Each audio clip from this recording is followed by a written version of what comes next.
Hey, my name is Scott, and in this video I'm going to go through my experience on what it's like to buy a property at auction. I'll explain what I've learned going through this process as well as some tips and tricks along the way.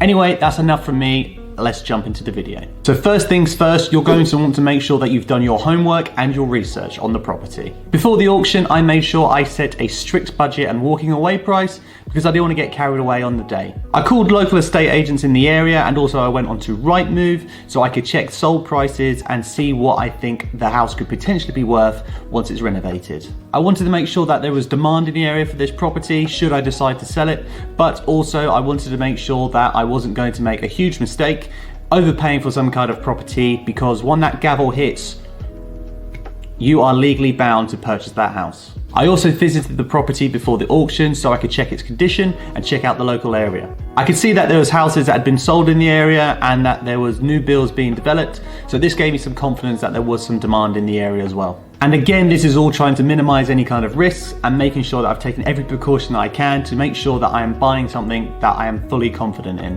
When it came to calculating the costs of the works in the house, I made sure I made plenty of notes when I walked around the property, accounting for everything that I could see. So no matter how small I thought the issue was, I wanted to make sure I had that written down so I could create a schedule of works and work out roughly what the cost of the renovations would potentially be. This was a big factor when trying to work out what to bid on the property, because I wanted to make sure that I could still make some money on it and that I wasn't going to end up overpaying. Because it wouldn't be a very good investment if I did all this and I made no money. So when I was going around and viewing the property, I made sure I had a big list of everything to check.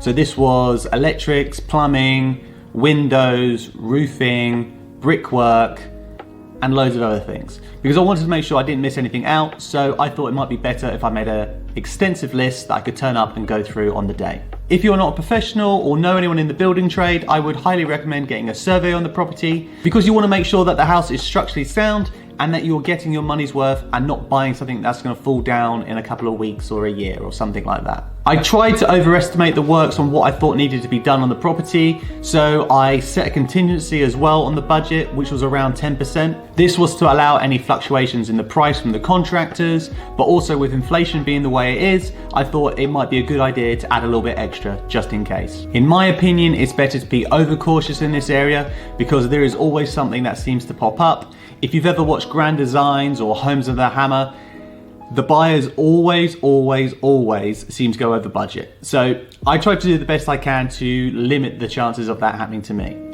Although I still ended up going over budget a little bit. When it comes to finances on buying a property at auction, you need to make sure that you've got at least 10% to put down on the property.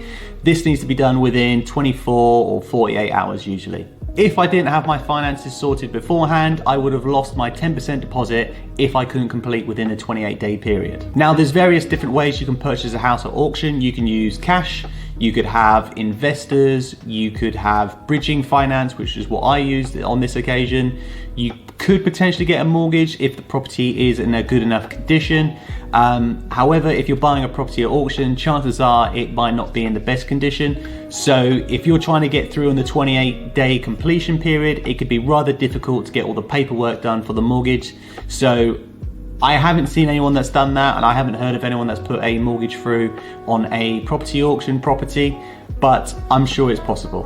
When I went through a mortgage application on another property fairly recently, my broker was telling me it's going to take me around 3 weeks to do the paperwork. So you can imagine if you're doing that, you could be cutting it fine by going down the mortgage route. Now on to the legal paperwork. Before this process, I had never read an auction pack or a legal pack in my life, but I read as much as I can. However, in this situation, you want to get a professional, so it's definitely worth making sure that you have a good solicitor, that they can read through all the paperwork and look out for anything that you might have missed. The legal pack will also give you information on special conditions when purchasing the property. In this case, the special conditions said that I had to pay a £1,500 fee to the auctioneers, and also I had to pay the seller's legal costs, which was around £1,000. So it's definitely worth making sure that you read the special conditions carefully. Again, I would like to highlight the importance of making sure that you have a solicitor who's ready beforehand to go through the paperwork for you. But if you choose to represent yourself, the chances are you have an idiot for a client.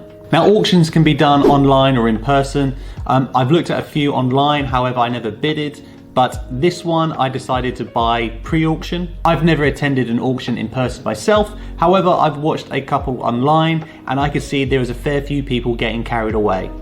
It's important to make sure that you don't get emotionally invested when you're trying to bid on these properties and end up in some kind of bidding war, because realistically, if you end up overpaying, you're not really the winner, you're actually the loser. This isn't eBay, you can't just cancel the account and run off. However, on this occasion, I bought the house pre-auction, which means I went to the auction house and put an offer in on the property, and they ran it past the sellers, and luckily they decided to accept. The offer I put forward to the auction house was actually 10 grand less than what my max bid was going to be on the day. So you can imagine I was very happy when the seller decided to accept my initial bid. Now with regards to paperwork, there was plenty of it. I really hate paperwork on the best of days, but there was plenty for me to do. In addition to the normal paperwork that you go through in buying a property, there's some other different checks that they did. So this was around like my finances and also my personal ID and that kind of stuff.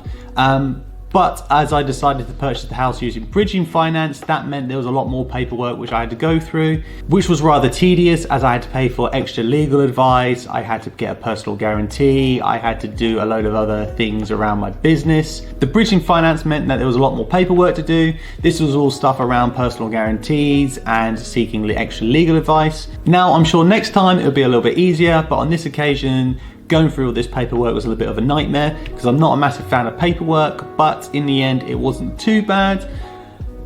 But next time, hopefully it'll be a little bit easier. And that's pretty much it. So 28 days later, I went and collected the keys for my very first auction property. I wouldn't say it's probably the most easiest and straightforward process in the world, as there's a lot of paperwork to do and due diligence beforehand. But if you're happy to do your research and homework and make sure you've got the right team around you, it should be fairly simple. Now, I want to go through some of my final thoughts on my first property auction experience.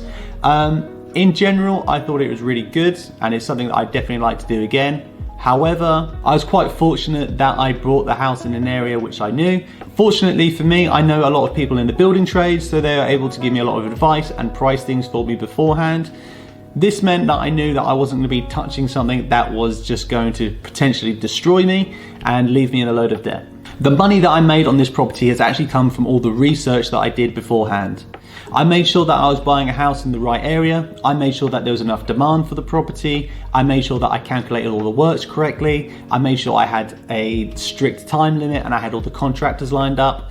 This meant that I could set a nice budget for myself and I could go in fully knowing what to bid on the property. If I hadn't done all this preparation beforehand, chances are things wouldn't have gone as well as they did and I wouldn't have made the money which I have on this property. Now, buying a house at auction doesn't have to be scary, you just need to make sure you know what you're doing. And hopefully in this video, from me sharing my first experience, this will help you moving forward. But that's all from me in this video. If you have any questions on this auction process, comment below and I'll reply to you as soon as I can. But that is all from me and I will see you soon in the next video.